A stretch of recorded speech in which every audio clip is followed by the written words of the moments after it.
On vous a menti sur votre voix. Ce n'est pas seulement un son. C'est la plus ancienne technologie de l'univers. Et personne ne vous l'a jamais expliqué. Votre voix n'est pas seulement un son. C'est la plus ancienne des technologies de l'univers. Bien avant la médecine. Avant les machines. Avant le langage lui-même. Le son existait déjà. Les anciens savaient une chose que notre monde moderne a presque oubliée. Le son n'est pas seulement quelque chose que l'on entend. C'est une force qui agit sur la matière. Une vibration capable d'influencer le corps, l'esprit et même la réalité. Dans les temps anciens, la voix n'était pas utilisée uniquement pour parler.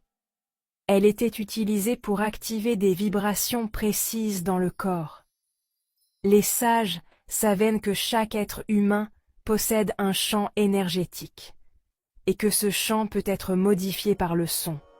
Ce n'était pas une croyance, c'était une pratique, et vous avez déjà ressenti un aperçu de ce pouvoir, lorsque vous écoutez une musique, et que soudain, des frissons parcourent votre corps.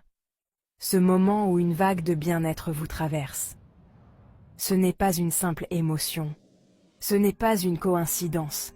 Votre corps est entré en résonance avec une fréquence. Votre énergie s'est alignée avec une vibration. Les anciens savaient d'y provoquer cet état volontairement. Dans l'ancienne Kem, que nous appelons aujourd'hui l'Égypte, le son n'était pas un simple art. C'était une technologie sacrée. Dans certains temples, les anciens utilisaient des sons spécifiques, des tonalités, des chants vibratoires.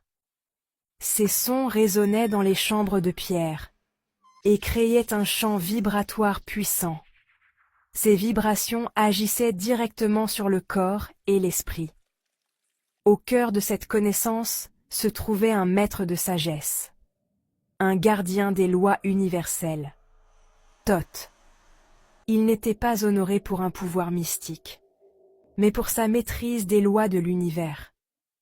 Selon ses enseignements, tout dans l'univers est vibration. Les atomes vibrent, les cellules vibrent, les pensées vibrent, et bien sûr, le son. Dans ces traditions anciennes, la maladie était vue différemment. Elle n'était pas seulement physique. Elle signifiait qu'une partie de l'être était désaccordée, comme un instrument qui ne joue plus la bonne note.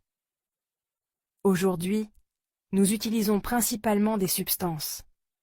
Mais autrefois, on utilisait les fréquences, les vibrations, les sons, pour réharmoniser le corps et l'énergie.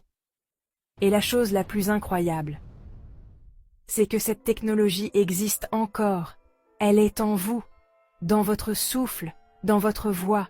Chaque vibration que vous émettez influence votre énergie, influence votre état intérieur, influence votre réalité. Si ces connaissances vous intriguent, prenez un instant pour soutenir cette vidéo, likez, partagez et abonnez-vous, car ici, nous levons les voiles sur les connaissances anciennes que le monde moderne a oubliées. Et si vous souhaitez aller encore plus loin dans la compréhension des lois universelles, le Kybalion est disponible en bio. Certaines connaissances ne disparaissent jamais. Elles attendent simplement que quelqu'un soit prêt à les redécouvrir. Lumière penseuse.